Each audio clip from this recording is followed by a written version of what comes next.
When the super selfish old neighbor next door says, I would rather watch Jeopardy in peace than have 150 people celebrate the ringing in of the new year. That's a personal bullshit thing. When it's business, it's just business. I understand it. So they were going to flip it, but they said to me 2 months before they were going to blow up the whole station, they said, we're going to send you to New York. You're going to the #1 market, and we want you to take over in New York. So, but don't tell anybody. I'm a fucking dumbass. Because nobody here knows the radio station's being blown up. And the way radio works is they don't give you 2 weeks notice. You finish your shift, you walk off the air, and the guy says, go get that box with the weird cardboard handles carved into it. You're leaving. And they do it for a reason. They don't want you going back on the air going, fuck this station, fuck Jack Silver, fuck these cocksuckers, these fucking guys, they know it. And most DJs are nuts, and that's what half of them will do. So they told me 2 months in advance, we're flipping. You're going to New York, and we're flipping. Don't say anything. So it was this horrible 2 months for me where it'd be like January, and my producer would come up to me and go, oh, the Wynn Hotel wants us to come back for March Madness and do a special live show at the casino. And I'd be like, yeah, all right. And she'd go, so you want to set that up? And I'd be like, just hold off on that. Well, they want an answer. All right, well then, fuck it, go ahead and do it. But it was like, I knew everything was coming to an end, and we were talking about shit to do over the summer and stuff like that. And so it was really weird having these conversations. Right. It's like knowing you're going to get divorced and your wife's making vacation plans for the end of the summer, and you're going to serve her papers in 2 weeks. It's like time travel. May, and you're like, she's going, you think Acapulco would be awesome, or should we go to Honolulu? And you're like, whatever. Doesn't matter to me. And so at the very end, they said to me, by the way, you're not going to New York, and we are still blowing up the station. And I was like, oh, all right. So that was the end of that. You were going to go to New York? I didn't know. I had no idea at that point. There are no jobs in radio. There's no way to monetize a podcast. I don't know what a podcast is. I'm not doing live shows at that stage of my career. I got nothing going on and a pretty big monthly nut, and not as big as the one you toss at the wall for the folks who come into the Motel 6 to enjoy shortly after you vacate your room, you sick fuck, but still a pretty good sized nut. Right. So I'm sitting there wondering what to do, and my buddy goes, podcast. And I was like, well, how the fuck's that? Which buddy? Donnie at the warehouse. He says, podcast. And I said, how's it work? He said, you speak your opinion, and you and I are the same way. We like to hear ourselves talk, and we have opinions. And so I said, yeah, fuck it. And I found out, I said, well, how much you think this is going to cost? He said, you buy 2 microphones and a laptop and and then a little bit for bandwidth. And I said, well, how much? Oh, it's like, I don't know, $500 a month or something. And I was like, oh, I guess I could afford that. Let's try it. And then it was like $9,000 for the first month of bandwidth. And I was like, holy shit. And so it got down to me spending like $100,000 out of my own pocket just to do it pro bono, with the notion that one day it might turn into a business. And that's really the process we're in right now. Wow. So how did you go about? I mean, you have like this giant employee, this staff, this huge. You have a big room, man. And all these employees working, and people working video switches. And how did you go about finding all these people and putting everything together? Most of the people would hear the podcast and just go like, hey man, I'm digging what you're doing, and I'm a whatever student, and work for $7 an hour, and could I come down there? And they just want to be a part of something, right. Just in a sort of organic kind of way. I'm sure you've gotten your offers. Yeah, if I didn't have a podcast in my house, that would be much more compelling. But the problem is it's in my house, and it's so fucking weirdo with the internet. That's how I met this guy. Right. That's what I'm saying. You need another jizz flinger in your fucking... Yeah. So you had no idea when you first started doing it that it would ever become what it is now. You were just trying to figure it out and just do it and see what it became. I never have any ideas about anything before they are what they are. I just embark upon the journey. I don't really look that far down the road. I mean, I'm not going to walk off a cliff. I trust that I'm moving in the right direction, but I never have expectations, and I have notions. Well, it's sort of like this. It's sort of I probably got it a lot from building, because building is a process that goes from shitty to good, which is to say the first part of building is, permits and applications, and you cutting checks to the city for nothing, and inspectors and plan inspection and all that kind of stuff. And it's nothing. It's just a bunch of money and a bunch of papers. You have nothing. And then you start demoing and digging stuff up, and digging footings and grade beams and blah blah blah, and putting in rebar and waiting for concrete and all that. But it's nothing. There's no shape to it. It's just a hole in the ground, and you're literally dumping money into this hole in the ground. But then at a certain point, the cement dries, you strip away the forms, and you start to frame. And when you start to frame, you get to actually see the shape of the structure start to unfold before your eyes. But it's still like it's wide open. It doesn't keep the cold out or the heat in or anything. But you can start to imagine about what it'd be like to put down that hardwood flooring and to see all the cool, top-notch Viking stoves and Sub-Zeros going into the kitchen and all that. Well, that's the part you look forward to. But if you're closing your eyes and picturing your new Viking stove arriving when you're forming your slab, you're going to fuck up your slab. Just focus on the form. And know that you'll get to the Viking one day, but for now, you're just forming. Heavy. That is heavy. That's heavy and correct. I mean, that's you got it. That's being in the moment. That's you sort of have an idea that it's eventually going to come together, but right now you're just framing it. If it doesn't, it doesn't. But let me just form the best way I can form today. Yeah, I don't really plan things out that much either. I mean, we didn't plan this out. We started this out on our laptop, literally, like sitting right in front of one of these, and we had fucking snowflakes coming down on the Ustream broadcast, and we fucked around with music and all kinds of different things. And then eventually we figured out how to do it the way we're doing it now. But it's still evolving. But for us, it's been the best tool ever for getting people to come into the clubs. And that's one of the things that you've done to sort of monetize it. You started doing live podcasts and then live stand-up. Mm-hmm. And I remember when we did the improv together, the Irvine Improv, it was one of the first times, I think, or the first time you had ever done stand-up in like fucking 10 plus years. And you killed. You went out there and killed, and you did it like you'd been doing it all along. It was pretty fun. It was pretty fun to watch.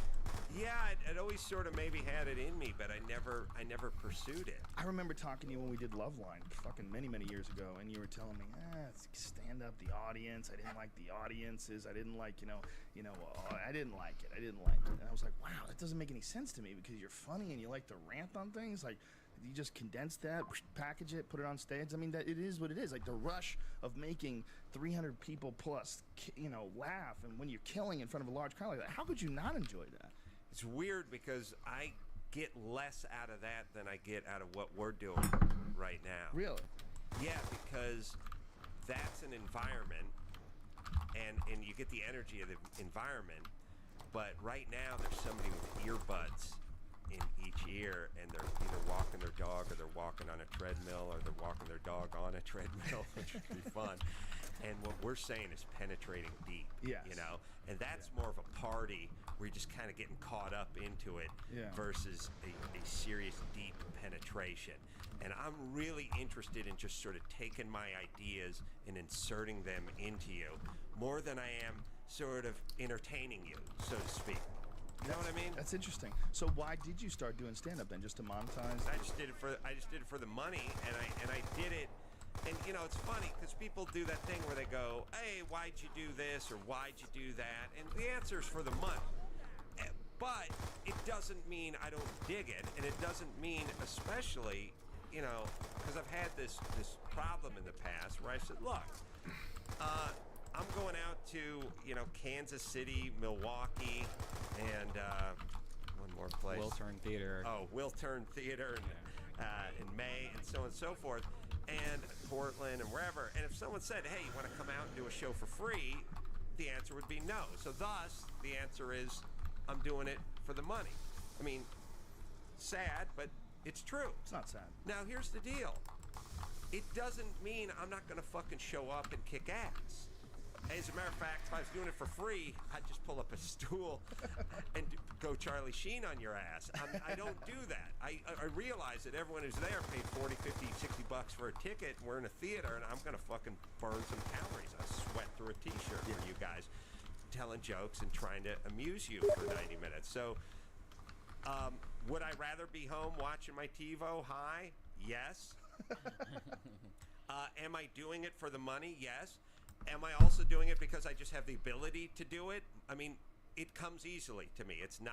I'm not trying to sound like a douchebag, but it's like a sport. You know, it's not a grinder for me. It's not a tooth Well, it's because of what you do on the podcast, and I mean, you can't say it comes easy to you. You can, but I mean, the reason why it comes easy to you is because you're doing. It's like someone who does all this powerlifting and plyometrics and throws medicine balls around, and then and then someone teaches you how to choke somebody, and you're like, wow, jiu-jitsu came pretty easy to me. Well, that's because you're a fucking crazy physical specimen, you fuck. Right. And like with you, what you're doing is you're constantly ranting and constantly piecing together ideas and constantly pointing out things that don't. That's stand up. Well, You're stand up. You're right, and it is a muscle that gets exercised. Yes. But either way, when we go do a show, I'm not pacing around my hotel room, nervous, ducking salvos of jizz that Ryan throws. Like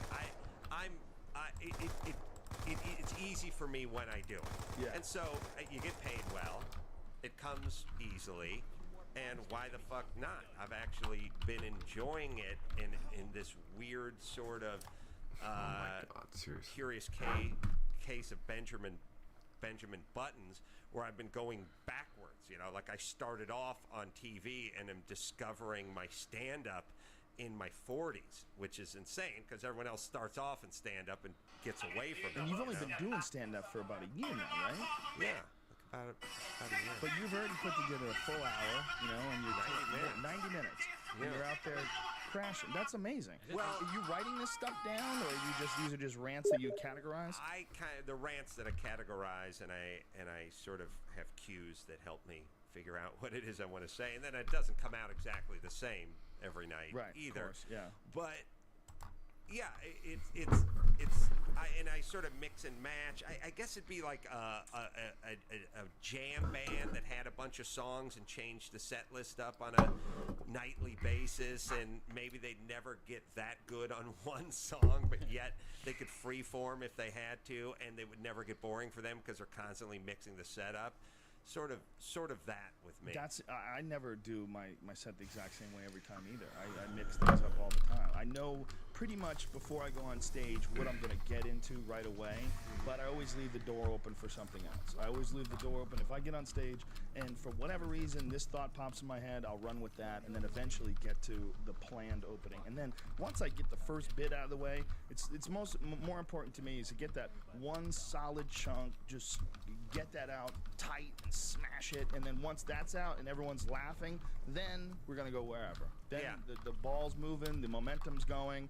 Let's go wherever the fuck we want to go. I'm the same way. It's like that first 20 minutes, you just want to be solid. You want to get everyone on your side and just get that first 20 for me. It's very 20, important. 25 minutes, and then it's like, all right, we've established this. Now we have some room for lateral movement. I'm really big on that with opening acts too. I always tell them, guys, open up for me. I say the best thing you can do out there is don't fuck around in the beginning. Don't try a new bit out when you first get on stage.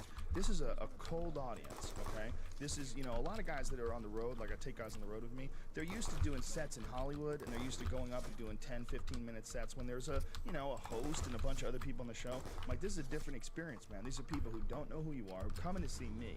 So they're willing to let you be funny, but you got to go out there and go tight right away. You got to gain their confidence. It's the most important thing if people don't know who you are. Gain their confidence right away. You got to do solid, tight material right up front. Get them laughing and go, all right, this guy's a fucking pro. And then they relax and they settle in. They have a smile on their face and they're looking forward to hearing. And then you're smooth. Then smooth sailing. Everything. But if you start off chunky and fucked up, and then you got to feel like this fucking guy. Then you got to constantly re-earn their respect. You'll struggle through your entire set. It's like going out on a first date by shoving your cock through the mail slot. Save it for the third date.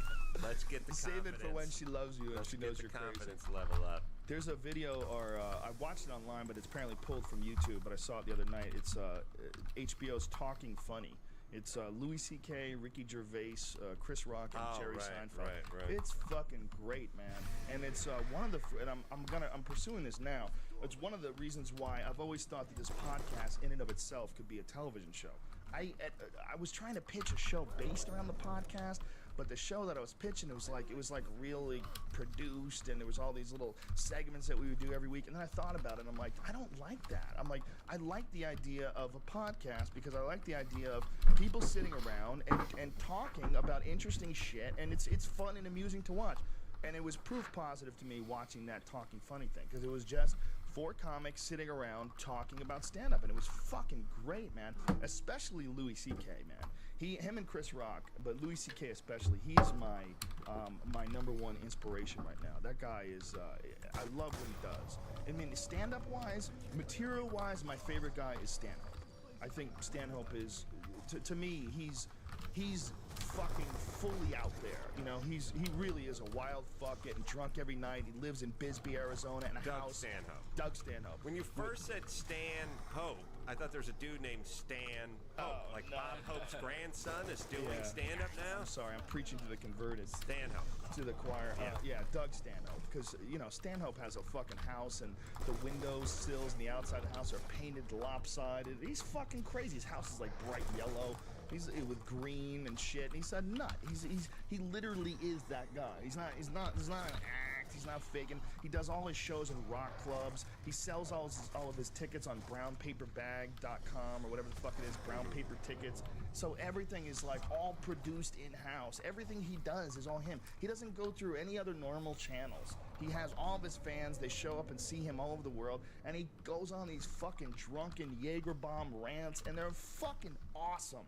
I mean, his stand-up to me, like his material to me as a fan, is my favorite to watch. I think Joey Diaz is still, I think, the funniest guy. And if I'm gonna watch a 10-minute set of anybody on the planet, I would watch Joey Diaz. Because when Joey Diaz crushes, when he really fucking slams it home, nobody's funnier than him. But as far as like a long set, Stanhope is the man for me. To me, I enjoy his material. Now, I really enjoy. Yeah, sorry, go ahead. I'm sorry, but I really enjoy Louis C.K. I enjoy his material as well. I think he's a brilliant comedian, but I really enjoy his work ethic. I really enjoy his philosophy on stand-up and how he breaks it down. I find it, as a comic, I find it so inspiring because he throws away his whole act every year. He writes a whole act. He writes a full hour and whatever minutes, films it for whatever, Showtime or HBO, who the fuck wants to buy it, and then he throws it out and starts from scratch. And because of that, because everybody knows that he does that, he's got this massively loyal following. People can't wait to come and see him because they know, hey, we saw Louis last year. You think he's going to be doing the same material?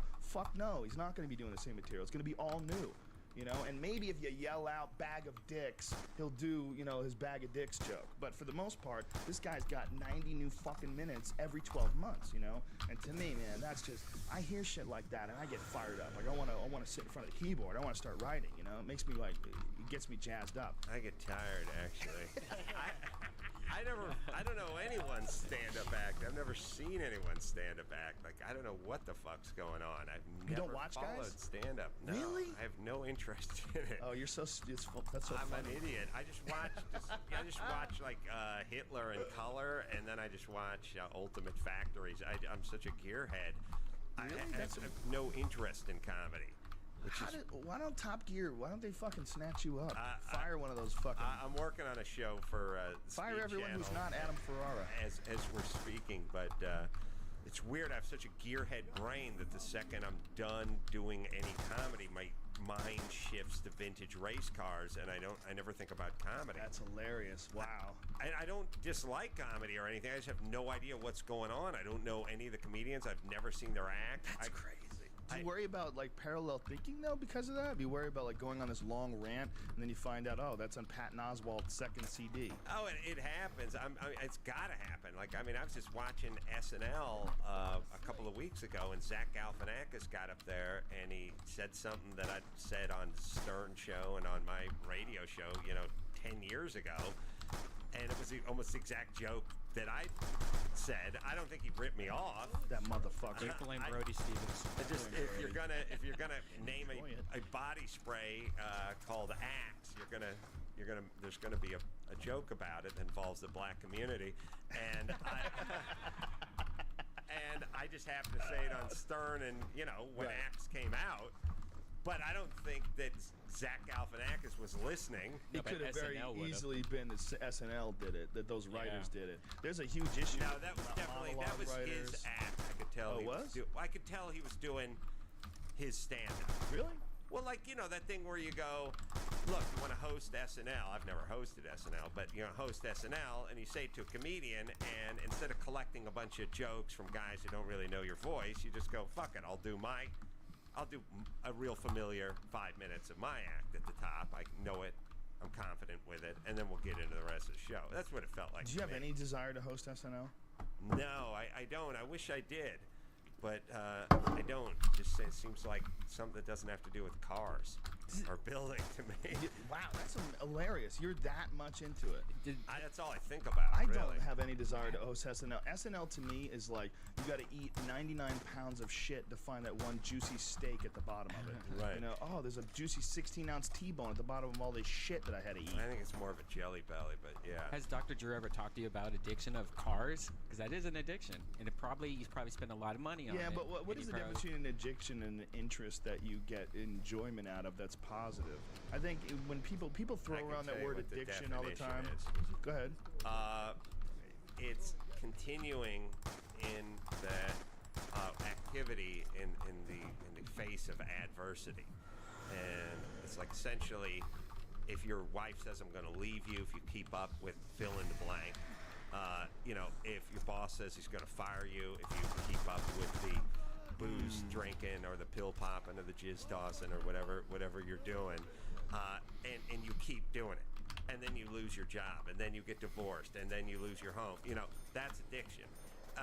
If you can be, and there's such things as functional addicts as well, but the real sort of definition is it ruining your quality of life? Like, are you having trouble? Do you like cars more than you like your job or your wife? That's a possibility. Well, I do. As well. I do think about them more, but I also understand that it makes me work. Right. Because you need to. I want fund the car, this habit. and I want the garage, and I want the whatever. So I have to fund the habit, just like a junkie has to steal stereo. The first person that ever, I was dating a girl in New York, was the first person that ever told me that I had an addiction. That was pool. I was playing pool 8 to 10 hours a day. Oh, really? I was playing tournaments. I got obsessed. Wow. I tore my ACL ligament, and I couldn't do taekwondo. I couldn't kickbox for a while. I had to get reconstructive surgery and the whole deal. And a buddy of mine and I started playing pool. And it started out just knocking balls around, two retards that played in a bar before. No, I didn't know how to play. And then I met guys that really could play. And when you watch like real pool players, you watch them and you go, oh, it's about gambling. They're gambling, and there's money on the line. And then it's about tournaments, and then you get to see pros play. And I just became obsessed with these balls moving around on this cloth, and the fact that you have to figure out exactly how hard to hit the ball to make it collide with this other ball, and you got to judge the angle. And it became a massive obsession. And the girl I was dating said, you have to choose between me or pool. And I said, well, rack them up. I had the same thing with foosball. I've been there. I'm not saying it wasn't as bad, but it was 7, 8 hours. Foosball does not rule. I love fucking food. Do you have your own foosball table? Play alone. Play the old. Because that's really all you're really battling in life. Yourself. You know what I mean? I love Foosball alone. What a concept. Yeah, that's the only addiction that I've ever had. And pool again, when I was in Hollywood, when I first came to LA, I didn't have any friends. So the first thing I started doing was just entering pool tournaments. I was like, well, now I know what I'm going to do on Friday night. If I don't have a set somewhere, I'm going to go enter a pool tournament. I'm going to find a pool hall to play. And then Sussman pulled me aside and said, I think you're concentrating on pool more than your own career. It was true. I wasn't writing any jokes. It was just fucking practicing running out. It was just going over patterns in my head and watching Accustats tapes of classic Johnny Archer versus Earl Strickland matches from the early 90s. Right. Dissecting his run out. Plus, it was affecting his comedy because I caught him back in the day, and he'd be like, all right, so anyway, this dude's playing a Brunswick with a pretty fast felt, and he goes for the bridge. And Felt? Fucked up with felt revealed yourself. Oh man, I gotta pee, Joe. What the hell time is it? There's a bathroom right there, man. Go in there and take a left. It is 4:48. It's like there's a whole network of them, you know. I've done Doug Benson's and Duncan Trussell's, and Duncan will be on the show tomorrow at 3 o'clock. You know, and did Mark Maron's, and it's I'm gonna do Eddie If and Jim Jeffries. It's like doing all these podcasts. It's like you know, it's like there's this cool network of radio stations that's happening organically. You know, instead of like Bubba the Love Sponge and you know the Pharrell Show all being you know stuffed into one thing by a corporation. Like everybody's kind of found themselves and become like this network, sort of organically. Yeah. You know, it's cool. You know, like fans of one will hear about the other. You know, like Duncan Trussell got some fans when you know he came and did this podcast, and you know I came and did his, and you know we share each other's listeners and stuff. It's really a very unique thing, you know, this podcast thing. And as we said, it probably wouldn't have happened if it wasn't for Adam, you know. Him and also an Anthony Cumia from Opie and Anthony, because Anthony was doing that live from the compound thing. And Tom Green. And Tom Green, yeah, absolutely, yeah. Can't forget Tom Green. Yeah, Tom Green doing his show on TomGreen.com, which I don't think he does anymore. Yeah, I'm not really sure what he does anymore. I think he went to some kind of subscription-based thing, so I don't know. Did you hear? All right, completely getting off subject. Did you hear what happened in Afghanistan? What? The Taliban escaping out of the prison? No, what happened? Dude, some guy tweeted me this thing, and the guy who tweeted it was really funny. He said, what was his exact quote? I don't want to fuck up this guy's quote because it was such a funny situation. They dug 450 Taliban fighters who escaped out of. Here's what he wrote. He wrote, 450 plus prisoners break out of jail by digging a hole in the ground, an homage to Bugs Bunny and Raising Arizona. The guy's name is Gary with 2 R's, whoever. And so I retweeted it, and then I read the link, and it is pretty fucking fascinating. These guys dug a hole in the ground like a fucking movie and went under the prison and got all the guys out of prison. Wow. Did they catch him? No. I mean, not yet. I mean, the whole thing in Afghanistan is, I mean, who's the fucking bad guy over there? They didn't escape. They were all murdered. These fucking guys are running around with sandals on in the mountains, and you know, we got drones flying overhead, taking pictures of them, shooting missiles, and hundreds of who knows how many thousands of fucking soldiers over there. Who's the bad guy? I don't know. It gets a little fucking blurry. Right. You know, I don't know. I mean, you know, they're evil terrorists and they're attacking the Americans. But what are we doing over there? You don't think you think you can just come into someone's neighborhood and they don't fucking shoot at you? You can't just take over. You know, when you take over, people fight back. And when they fight back, well, who's the fucking bad guys? It's some kid who was born in Afghanistan and this is all he knows? And this is the neighborhood he grew up in? And all of a sudden he sees these fucking helicopters fly overhead and tanks rolling around the ground? What would you think? You think you're being invaded. Right. Who's the bad guy? It's very, very tricky, man. I mean, I obviously never would want anything bad to happen to any of our troops overseas, but I also don't want them to do anything bad to these fucking people either. The whole thing's a clusterfuck. Who knows how many people have become terrorists because of all the shit that we've done overseas? Who knows how many people lost family members? Who knows how many people who would have been like a sort of a moderate person who really, you know, wouldn't get into this kind of stuff, got drawn into it because of tragedy, got drawn into it because of someone they know or they get to watch, you know, video footage.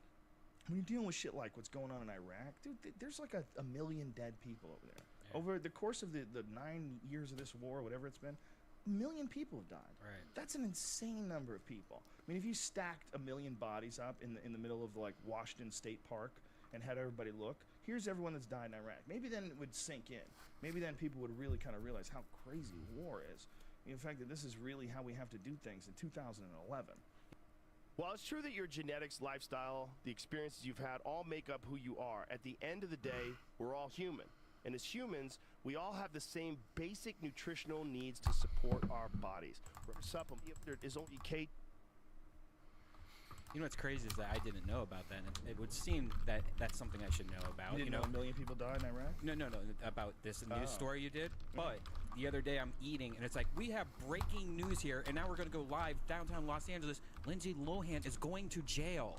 let's interview this sheriff and blah blah blah. And then it was like, wow, this is crazy. Why they spent like 5 minutes on it, and then they go, all right, now for another top news story today, the wedding of the century, and it's those people that are getting married in the UK, the prince or whatever. Have you heard about this shit? I very peripherally saw It's things on about it. every single news channel here in the United States, and why do I care about some prince getting married? Like, why People is this on love the that news? shit because people love gossip. The news has become like People magazine. I mean, when you're talking about 2 wars going on, plus Libya, plus actions in Pakistan with drones, there's a lot of crazy shit going on every fucking day of the week. Yeah. A lot of it. If you're hearing anything at all about Lindsay Lohan and she hasn't killed 50 people, I know. there's something wrong. And I know more about Lindsay Lohan than I do about fucking. Let me ask you this. Do you think that is because that the networks are trying to, make the easiest to digest sort of program Mix it after up. people are tired from work and just give the dummies what they want? Is it because the dummies want this, or it's because that's the only thing that's on the air? Do they have a mentality that people are dumb, and in pushing all this Lindsay Lohan shit? Look, here's the thing, man. I can get into it too. I understand it. I mean, I don't judge people. Like Mrs. Rogan likes the Gossip magazine sometimes. She likes like reading about things every now and then. And and I make fun of it. But I'll fucking, if I'm taking a shit, I'll start reading it, and I'll start reading. Damn, he just left her like that. And what is she doing? Oh man, she's fucking that guy now. Whoa, this is crazy. And now she's got a baby. I bet he's mad. It's easy.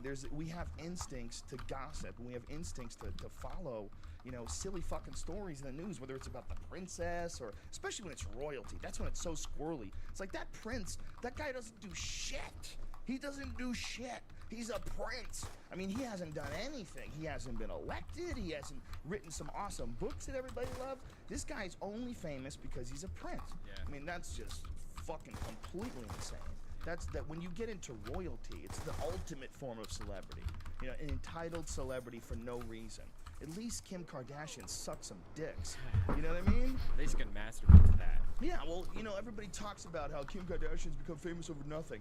Sort of, but no. No, she became famous because she let that black guy fuck the shit out of her on camera. Yeah, but she's now making millions and millions and millions of dollars, and then you have like these girls working like Jenna Hayes that's not making millions and millions and millions of dollars, and she pretty much does the same shit, but even better. She did it once. And it was her boyfriend, and then it quote unquote right. got out. Who knows what now her family's making 17 million a who knows how much? month? It's a lot of money. They're making a lot of money. She's everywhere. Yeah. But who knows who the fuck put that video out? You can't She really. did. Maybe she did. Maybe she did. Maybe he did. Who knows? Maybe someone else got a hold of it. Who knows? But the point is, even if we knew like that you put it out on purpose, it's okay still.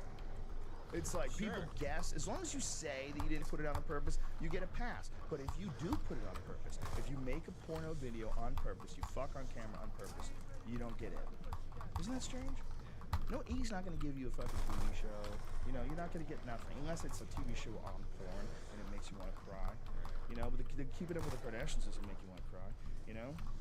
You watch like one of those inside pieces on Belladonna. Did you ever watch that show? Where they broke it down? Right. That shit made you want to cry, right? Definitely.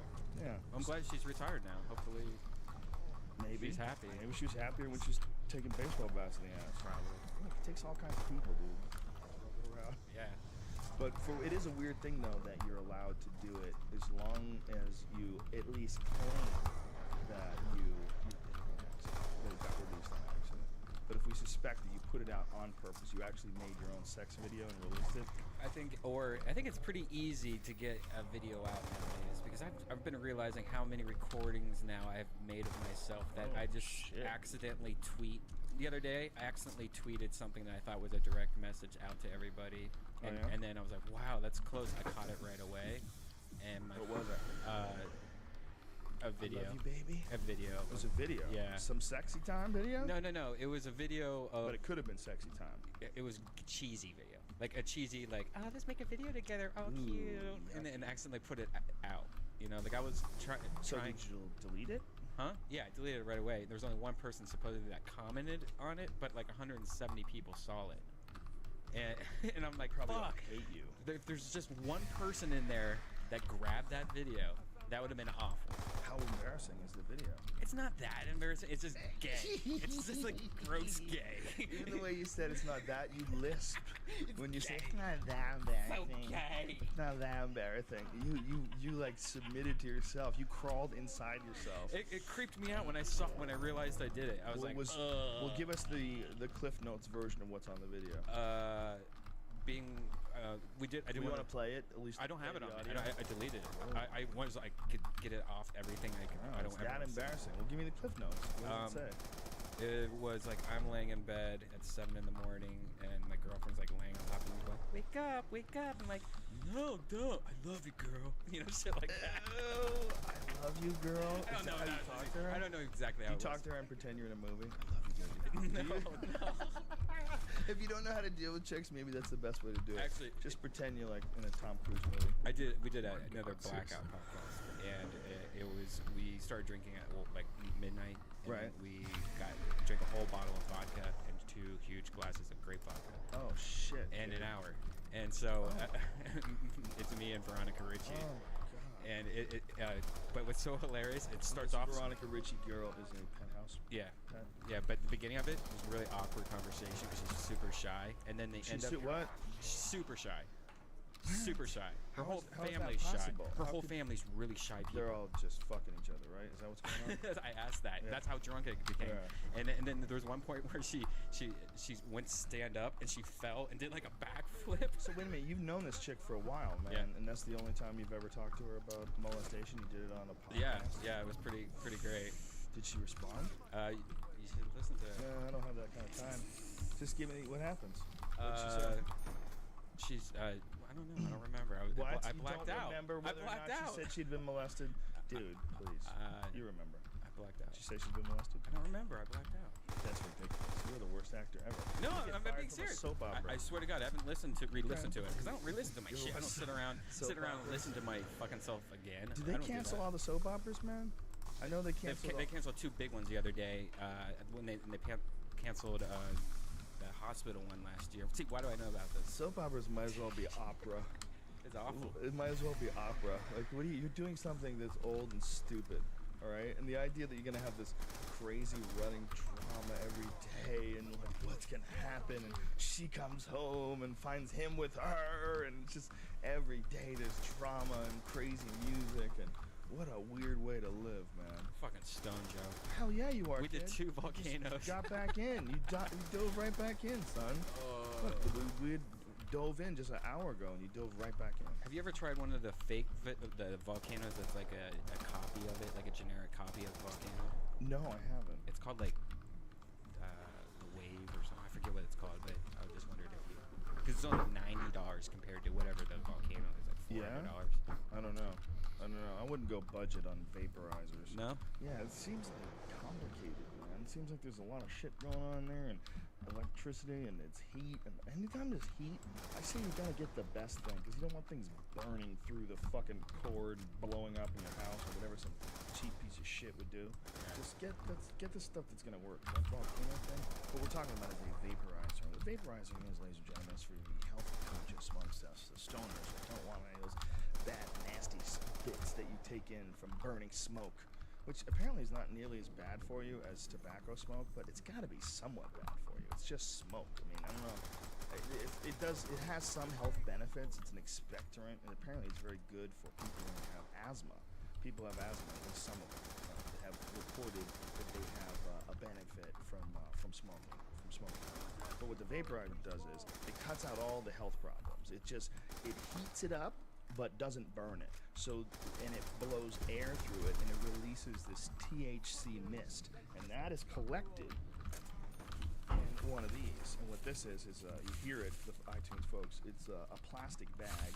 At the end of it, it has this little nozzle, and you just suck out the pure THC. And if you suck out enough, you can see aliens. And by the way, the Volcano, I've tried every single kind of vaporizer known to man, and the Volcano is the only one that I recommend. If you're going to get one, get the Volcano, because that shit works, where the other ones you're trying to adjust the temperature right, and sometimes it feels like you're not getting anything, then other times it's like you got too much dark smoke for some reason. all that shit is just too ridiculous. Just the This volcano thing- does it. Yeah, it just figures out how to do works. it. But I see how people don't want to pay that much money to get high. Yeah, I was on Craigslist looking, and there was a lot of those generic ones on there. You know, the only reason why all this shit costs so much is because it's illegal. It's the only reason. The only reason everything costs so much because it's illegal. Marijuana should be cheap as fuck. It's a plant. It's easy to grow. It's a goddamn weed. It doesn't even get sick. It doesn't rot. You know, you ever like look at some trees and there's all some bugs fucking them up? Just don't fuck up reefer. Step back, bitch. You didn't even have a chance. Bugs don't have a chance. Reefer doesn't need pesticides. Like people always say, what happened if they put pesticides in your weed, man? You can get like DDT poisoning, bro. That's what's wrong with weed. No, you don't need it. It doesn't need pesticides. It doesn't get sick. It's not like all these pussy-ass plants. It's one of the toughest plants that's ever existed. It's the best fiber. The fiber that you make out of hemp, like when you make hemp jeans or clothes, it's like so much more sturdy than cotton. And the paper, like hemp paper, is so superior to cotton. It all became illegal. Most people don't even know this. It became illegal back when they figured out a more effective way to process the hemp fiber. It was legal forever, but it became like something that people stopped using because cotton became so much more easy to process. They came up with the cotton gin. And instead of just having slaves pick the cotton, which was a huge pain in the ass, then they could run it through this fucking machine and it made it way easier. And so people were like, fuck this hemp. Because hemp fiber is like really tough stuff. And you gotta break it down. If you ever watch like manual breaking down of hemp fiber, it's a laborious process, man. Because the fucking stalk of this plant, this is like an animal, or an alien plant rather. It's an incredible plant. Like, it's the fibers like super fucking tough and strong. You make the best rope out of it, the best cloth out of it. It's like so superior. But it takes a long time to turn that fiber into cloth or paper. It's really difficult to break down. And then, in like the early 1930s, a guy came out with a machine called a decorticator. What the decorticator did was allow them to process it just like the cotton gin processes cotton, allows it to smash it down into this pulp and make it much more usable, like almost immediately. And then that's when they said, fuck this, and that's when pot became illegal. Pot became illegal entirely because of hemp, which has nothing to do with the psychoactive properties. It became illegal because of William Randolph Hearst, who was running newspapers, and he also had paper mills, and they were gonna make people start using hemp paper. That was gonna be the shit, because you could take like a forest full of trees and you chop them down. Well, you're fucked because you don't have any more trees. You know, it takes a long ass time for those trees to grow back. But hemp, you grow it every 4 months. You'd have a new fucking crop. I mean, you could use the same property over and over and over again. It's renewable, and you get much more paper per year. So this motherfucker was gonna have to spend millions of dollars. So them and DuPont, William Randolph Hearst and DuPont, they got together and they said, hey, what we'll do? We'll fucking say that pot makes blacks and Mexicans rape white chicks. And that's all they did. That's what they did. That's literally what they did. They started printing stories, William Randolph Hearst did in the paper, of this new drug called marijuana. And what marijuana was had nothing even to do with pot. The original name for marijuana was a slang for a wild Mexican tobacco. So they call it marijuana and then say black